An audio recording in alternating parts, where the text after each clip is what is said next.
आप देख रहे हैं एसके न्यूज। आगरा स्थित दरगाह हजरत सैयद अहमद शाह बुखारी सह का 436वां पार्क उर्स इंतजामिया कमेटी के तत्वावधान में 15 और 16-17 जनवरी को अकीदत, एहतराम और रूहानी माहौल में मनाया जाएगा। उर्स के दौरान बड़ी संख्या में जायरीन देश शहर की अमन, चैन, भाईचारे और खुशहाली की दुआ करेंगे। दरगाह में सज्जादा नसीन मोहम्मद निजाम शाह ने बताया कि 15 जनवरी को मिलाद शरीफ का आयोजन किया जाएगा। 16 जनवरी को नमाज ए ईसा, सबेदारी व कव्वाली का कार्यक्रम होगा। वहीं 17 जनवरी को सुबह 11 बजे से कुल शरीफ, रंग महफिल और उर्स का समापन चादरपोशी व दुआ के साथ की जाएगी। इस अवसर पर जायरीनों के लिए लंगर का भी विशेष इंतजाम किया जाएगा। वक्ताओं द्वारा हजरत सैयद अहमद शाह बुखारी के जीवन से प्रेरणा लेते हुए इंसानियत, भाईचारे और मोहब्बत का संदेश दिया जाएगा। सज्जादा नसीन ने बताया कि दूर दराज से लोग मन्नत मुराद लेकर दरगाह पर आते हैं और उनकी मुरादें पूरी होती है। उर्स के दौरान जायरीनों की सुविधा और सुरक्षा के लिए कमेटी की ओर से सभी आवश्यक इंतजाम किए गए हैं।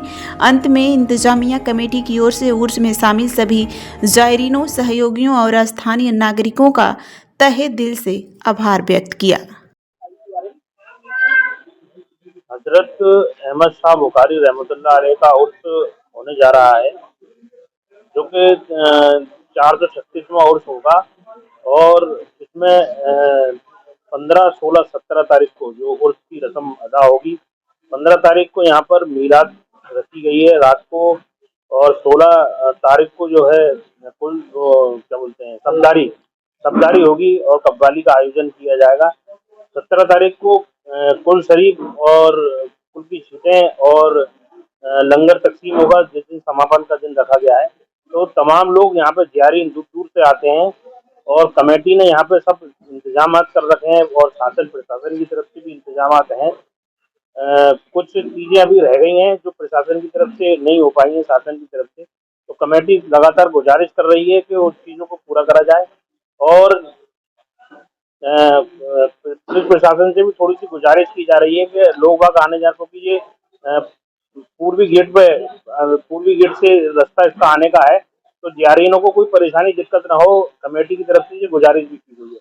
तो इन्होंने मेरे को यहाँ पे मीडिया मैनेजमेंट का जो है पूरी जिम्मेदारी इन्होंने दे रखी है। तो इसके लिए मेरी पुलिस प्रशासन से गुजारिश है और उसमें सब लोग यहाँ पे जायरीन आते हैं, अपनी मन्नतें मांगते हैं, पूरी होती है। इसी के साथ मैं अपनी वाणी को विराम देता हूँ। बहुत बहुत धन्यवाद। बिजनौर से खबर है, जहां धामपुर के कालागढ़ मार्ग स्थित RSM तिराहे के पास एक निजी चिल्ड्रंस हॉस्पिटल में रविवार देर रात इलाज के दौरान एक नवजात की मौत हो गई। घटना के बाद परिजनों ने अस्पताल के डॉक्टर पर इलाज में लापरवाही बरतने का आरोप लगाया। मामले की जानकारी मिलते ही स्वास्थ्य विभाग की टीम मौके पर पहुंची और संबंधित अस्पताल को सील कर दिया। थाना बढ़ापुर क्षेत्र के गांव सारंगवाला निवासी अर्जुन कुमार की पत्नी ने 3 जनवरी 2025 को एक बेटे को जन्म दिया था। नवजात की तबीयत ठीक ना होने की बात कहकर डॉक्टरों ने उसे धामपुर स्थित चौहान अस्पताल रेफर किया था, जहां बीते 8 दिनों से बच्चा नर्सरी में भर्ती था। परिजनों का आरोप है कि रविवार रात करीब 10:30 बजे नवजात की मौत हो गई। इसकी सूचना इसके बाद दी गई। घटना की सूचना मिलते ही पुलिस मौके पर पहुंची। कोतवाली प्रभारी निरीक्षक मृदुल कुमार सिंह ने बताया कि परिजनों की ओर से अभी तक कोई तहरीर नहीं दी गई है। पुलिस ने पंचनामा की कार्यवाही पूरी कर शव को परिजनों को सौंप दिया, जिसके बाद बच्चे का शव लेकर घर चले गए। वहीं PHC प्रभारी डॉक्टर अंकित कुमार ने बताया कि ACMO डॉक्टर अनिल कुमार के आदेश पर स्वास्थ्य विभाग की टीम ने संबंधित निजी अस्पताल को सील कर दिया है और मामले की जांच की जा रही है। नाम है आपका? मेरा नाम सुनीता है। क्या मामला हुआ है? मेरा मामला ये है, मेरा नाम सुनीता, डॉक्टर साहब ने यहाँ भेजा था। यहाँ आज 8 दिन हो गए हैं। आज 8 दिन से 4 दिन से बच्चा हरक नहीं रहा था, फर्क नहीं रहा था। ये कल बोल रहे नहीं से वो चढ़ेगा, किन्नू पता नहीं क्या चढ़ेगा। 18,000 रुपये जमा करो। मैंने कल 18,000 जमा कर दिए। फिर ये बोल रहे उनसे कुछ नहीं हुआ, पुराना था, पुराना किन्नू था, क्या था वो पुराना चीज थी, वो अनुभव कामयाब नहीं हुई। मैंने कही चलो अब डॉक्टर साहब क्या कराना है, जल्दी से जल्दी उसका इंतजाम करो। 18,000 का, फिर मैंने 18,000 का इंतजाम करा। फिर इस लड़के को तैयार करा इन्होंने स्टाफ वाले को, उसे पैसे दिए मैंने ब्लड निकाल लेने के 4000 रुपये से दिए। और जब से कहा जा रहा है 10, 20, 30 ऐसे ही मैं दिए चली जा रही हूँ। आज 8 दिन मुझे हो गए हैं और ये जवाब 4 दिन से मेरा बच्चा हड़क नहीं रहा, फड़क नहीं रहा। 4 दिन से बच्चे को वो लगा कर ऑक्सीजन रख रखा है इन बच्चों को। अब क्या हुआ बच्चे के साथ? अब बच्चा मर गया है। अब जब बच्चे का जरा सा सांस रहा, जब कह रहे मुरादाबाद ले जाओ, अब हम मुरादाबाद ले गए तो वहाँ जाकर बच्चा खत्म हो गया, तक पहुँच नहीं पाया, मुरादाबाद तक नहीं पहुँच पाया बच्चा। इन्होंने ऑक्सीजन लिवा कर भेजी वहाँ से, नहीं पहुँच पाया ऑक्सीजन से बच्चा। यहाँ पे स्टाफ मौजूद नहीं था। अभी डॉक्टर साहब आए हैं, जो भी हैं इनके बाकी के जो कागज़ डॉक्यूमेंट है वो डॉक्टर राहुल वो करेंगे, चेक करेंगे। बिजनौर जनपद में एक दर्दनाक सड़क हादसे में मां और बेटे की मौके पर ही मौत हो गई। यह हादसा थाना हल्दौर क्षेत्र के अंतर्गत बिलाई मिल के पास उस समय हुआ जब बाइक और ट्रैक्टर ट्राली के बीच आमने सामने जोरदार टक्कर हो गई। बताया गया कि बाइक पर सवार सीएम अपनी मां बीना के साथ कहीं जा रहा था। जैसे ही उनकी बाइक बिलाई मिल के पास पहुंची, सामने से आ रही ट्रैक्टर ट्राली में उसकी टक्कर हो गई। टक्कर इतनी भीषण थी कि मां बेटे दोनों ने घटनास्थल पर ही दम तोड़ दिया। हादसे की सूचना मिलते ही पुलिस मौके पर पहुंची और घटनास्थल का निरीक्षण किया। पुलिस ने दोनों शव को कब्जे में लेकर पोस्टमार्टम के लिए भेज दिया। दुर्घटना के बाद कुछ देर के लिए सड़क पर अफरा तफरी का माहौल रहा। पुलिस का कहना है कि हादसे के कारणों की जांच की जा रही है, ट्रैक्टर ट्राली चालक की तलाश की जा रही है और मामले में आवश्यक कानूनी कार्रवाई की जा रही है। इस दर्दनाक हादसे से मृतक के परिजनों में कोहराम मचा हुआ है और पूरे क्षेत्र में शोक की लहर है। आज दिनांक 12 जनवरी 2026 को थाना हल्दौर में समय लगभग 4:30 बजे एक बाइक तथा ट्रैक्टर में भिड़ंत हो गई थी, जिसमें बाइक सवार 2 व्यक्तियों की मौके पर मृत्यु हो गई है। मृतकों की पहचान शिवम सनाफ ओम प्रकाश थाना नेटौर तथा बीना देवी वाइफ ऑफ ओम प्रकाश के रूप में की गई है। मृतकों के संबंध में नियमानुसार पंचायतनामा पोस्टमार्टम की कार्रवाई कराई जा रही है। मौके पर शांति व्यवस्था संबंधित कोई समस्या नहीं है, फिर भी सुरक्षा पुलिस बल तैनात कर दिया गया। बुलंदशहर से खबर है, जहां कड़ाके की ठंड के बीच बुलंदशहर पुलिस का मानवीय चेहरा सामने आया है। गरीबों के दर्द पर मरहम लगाने के लिए बुलंदशहर के आईपीएस अधिकारी एवं अपर पुलिस अधीक्षक एसएसपी रिजुल कुमार आधी रात को सड़क पर निकले और जरूरतमंदों को कंबल वितरित किए।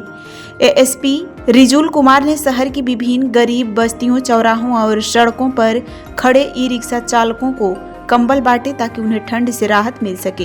कंबल पाकर जरूरतमंदों के चेहरे पर मुस्कान देखने को मिली।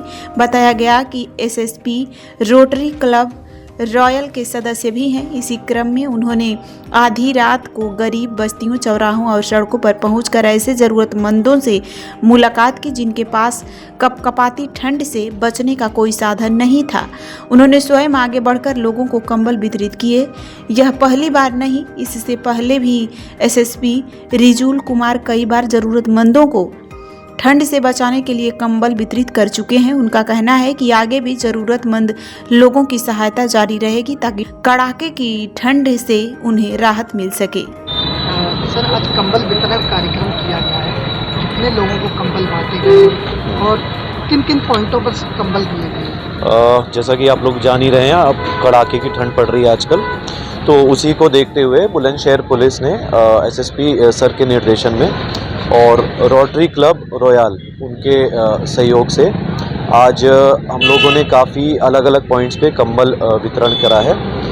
इसमें हम लोग नुमाइश ग्राउंड घूमे थे, जहाँ पर भी हमको ऐसे लोग दिखे जिनको कंबल की आवश्यकता थी, उनको ठंड लग रही थी, उन लोगों को कंबल वितरण करा है। उसके बाद हम लोग काले आम पे आए, वहाँ पर कई ई रिक्शे जो चालक हैं उन लोगों को भी कंबल हम लोगों ने बांटे और फिर उसके अलावा भी जो लोग हमको ऐसे दिखाई दिए उन लोगों को हम लोगों ने कंबल वितरण किया है। शेखपुरा समाहरणालय के मंथन सभागार में जिला विकास समन्वय सह अनुश्रवण समिति की बैठक आयोजित की गई। बैठक की अध्यक्षता जमुई संसदीय क्षेत्र के सांसद अरुण भारती ने की। इस अवसर पर राज्यसभा सांसद शंभू शरण पटेल, नवादा सांसद विवेक ठाकुर, शेखपुरा विधायक रणधीर कुमार सोनी, बरबीघा विधायक डॉक्टर कुमार पुष्पंजय तथा जिला परिषद अध्यक्षा निर्मला सिंह उपस्थित रही। बैठक में शामिल होने पर सांसदों द्वारा जिला अधिकारी द्वारा पुष्प गुच्छ देकर सम्मानित किया गया। बैठक के दौरान केंद्र व बिहार सरकार की विभिन्न सरकारी योजनाओं की समीक्षा की गई और जिले में चल रहे सभी योजनाओं की प्रगति पर चर्चा हुई। सांसद अरुण भारती ने कहा कि अधिकांश योजनाएं बेहतर ढंग से संचालित हो रही हैं। हालांकि कुछ विभागों में कार्य की गति धीमी है, जिससे शीघ्र पूरा करने के निर्देश दिए गए हैं। उन्होंने जिला प्रशासन को निर्देश दिए गए कि बिंदुओं पर एक्शन टेकन रिपोर्ट के तहत 30 से 90 दिनों के भीतर कार्य पूरा करने के निर्देश दिए गए। वहीं नवादा सांसद विवेक कुमार ठाकुर ने अपने संसदीय क्षेत्र में लगभग 20,000 करोड़ रुपए की योजनाओं के संचालित होने की जानकारी दी और कहा कि नवादा देश का पहला लोकसभा क्षेत्र है जहां 3 केंद्रीय विद्यालय हैं, जो क्षेत्र के चौमुखी विकास का प्रतीक है। बिहार की जनता ने जिस तरह से आशीर्वाद दिया है हमारे एनडीए गठबंधन के बड़े नेताओं को, चाहे माननीय मुख्यमंत्री नीतीश कुमार जी हो, प्रधानमंत्री नरेंद्र मोदी जी हो, हमारे नेता चिराग पासवान जी हो, उपेंद्र कुशवाहा जी हो, जीतन राम मांझी जी हो, इन को लेकर के जनता के प्रति आभार। जनता ने फिर से एनडीए सरकार में अपना विश्वास दिखाया है, आशीर्वाद दिया है, जिसके लिए इस विकास की गति को हम और आगे बढ़ा सकें और इसके लिए जनता का आभार देना बनता है। इसलिए आभार यात्रा पर निकल रहे हैं। हमारे नेता ने भी कल घोषणा किया कि हम लोग भी जाएंगे, तो अवश्य होना चाहिए। जनता का धन्यवाद और विकास के प्रति जो एनडीए की प्रतिबद्धता है इसको दोहराया जाए। ये निहाम को लेकर के जो उन्होंने प्रपंच रचा हुआ है, तो आप बताइए, महात्मा गांधी जी का नाम इतना बड़ा है कि अगर वो बिल में रहे या ना रहे, हमारे दिलों में होना चाहिए। आप बताइए, अगर मनरेगा में अभी जो आया है जी राम जी बिल में, अगर दिन बढ़ा करके 100 से अगर 125 दिन किए जाते हैं, उनको सरकारी योजनाओं से जोड़ा जाता है, उनको जो दिया जाएगा मानदेय वो भी बढ़ाया जाता है, तो इससे कांग्रेस को क्या समस्या होनी चाहिए, विपक्ष को क्या समस्या होनी चाहिए?